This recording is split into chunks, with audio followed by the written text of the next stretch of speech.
What's up, everybody? This is JT back with another episode, and today we have the MSG Sphere just popping off. We have 360 views from another planet, and we have things going on in the Middle East. Now let's get it. But first things first, man. The MSG Sphere just dropped not too long ago, and with that, people had some issues, man. They basically dropped a huge TV looking sun, like an LED sun, basically a sun of a robot in the middle of a neighborhood on the outskirts of the strip. And a lot of people are just irate that they can't get any darkness in their house. And I don't live too far off the strip, and I see like huge just advertisements off like Resorts World and tons of lights. And I'm like, dude, welcome to the club, dude. If you're mad about lights, move to the desert. Because that MSG Sphere, if you haven't seen it, it's like you're living in a TV. And when you pull up to the outside of it, dude, because since there's neighborhoods on the outside of the sphere, you can park and just go kick it. So please believe me and the fam band pulled up, parked. We ain't paying shit either, dude. We walked up to a deserted parking lot, took pictures and shit. But when you see that fucking huge TV up close,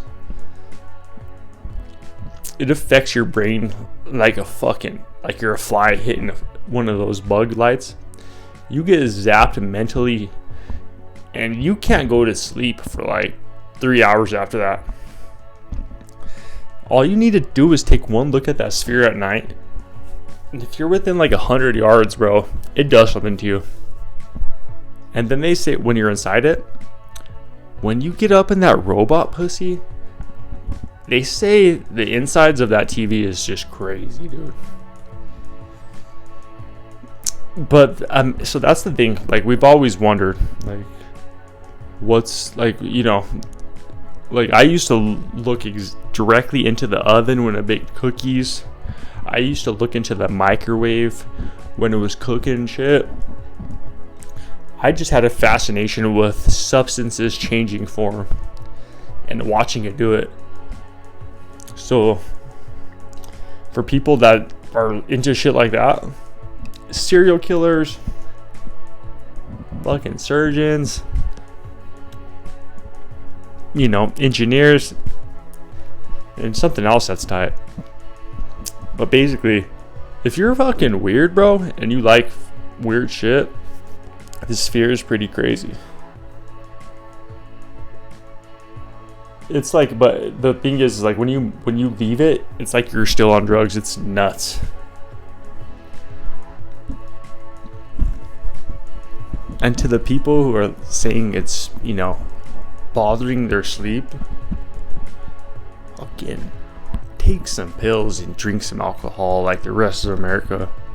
I don't do that, of course, but do everyone a favor and go ahead and do that, dude. I'm just playing. No one ever do that. But some of you guys need to. And on the next one, baby, I got a 360 view. If y'all haven't seen.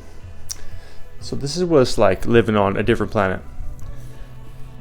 You visit your grandma's house in this small town. You go to your cousins and you're like, man, I was like another planet. You're not wrong.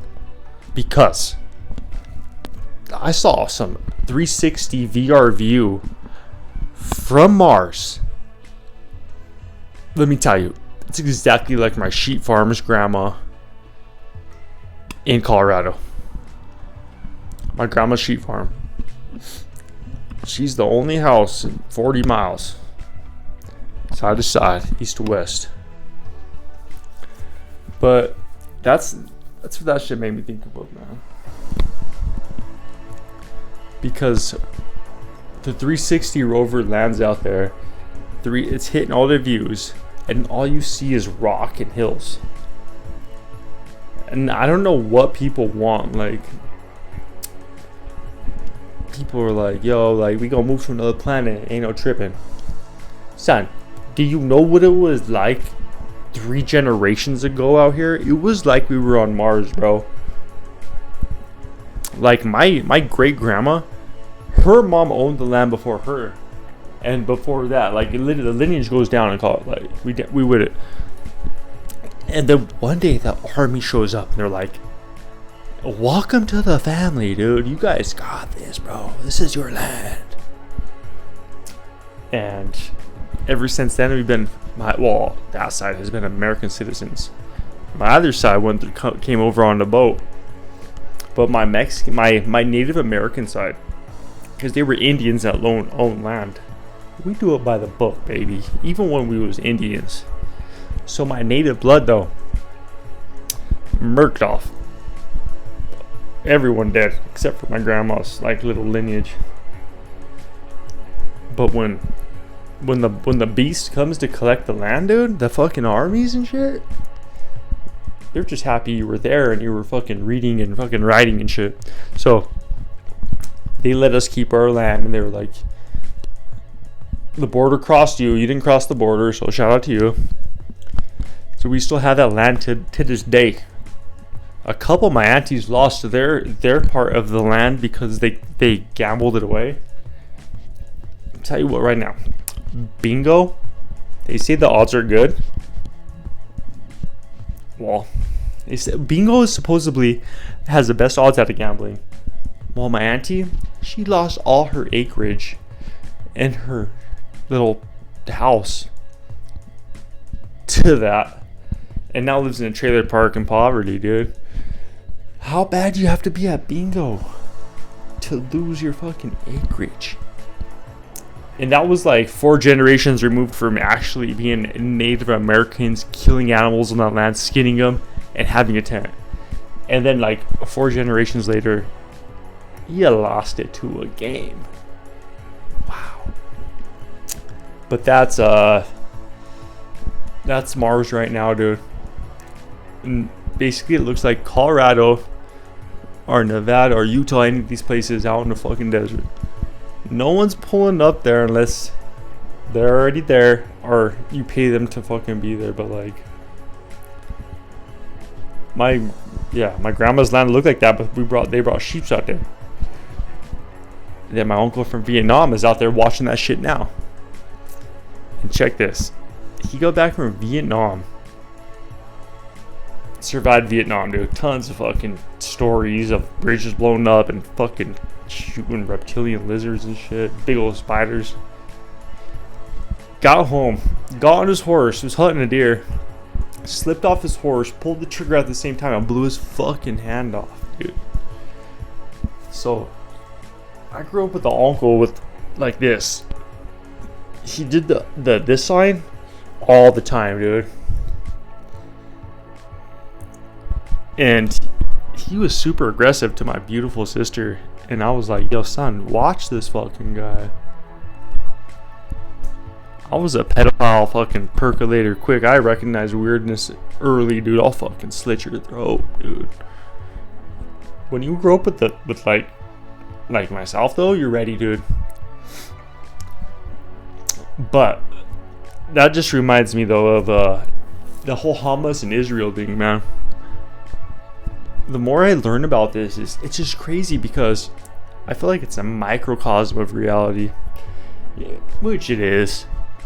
But you know, capitalism, it's just the problem, man. It's not the problem, but it is. But there's no right and wrong. All there is treating people good. So, you know, treat the people around you good. Like, me and my mom used to split gum. And off the rip, like, you don't split it from the mouth. You split it before you put it in. But, like, if you want to test someone, you go, hey, you want to split this piece of gum? It's a stupid little thing, but it's like, they either get it or they don't. But you cut it before you give it to them, dude. And it's the most subtlest, stupid thing, but like, People don't understand that you can share gum without chewing it and putting it in someone's mouth. And if you've done that, you're an animal. And you should probably be with the bad people of Hamas and Israel, dude. But I'm starting to realize, like, maybe all these wars are like fucking just the richest people trying to, the oldest, richest people trying to hold on to all their shit that they, and try to fasten up the process of moving this world on to how they want it before they pass on. And it's like, you should just do what Disney did and cryo freeze yourself, dude, and hope for the fucking best. But then they said the royal family bought out Disney and now they have land on our land. We left them for the taxes and they came over here and just started an empire. But you know, it's all good no matter what, man. We got each other, you know. That's JT. One time for the one time. You know, shout out to all the new subscribers. We done, son.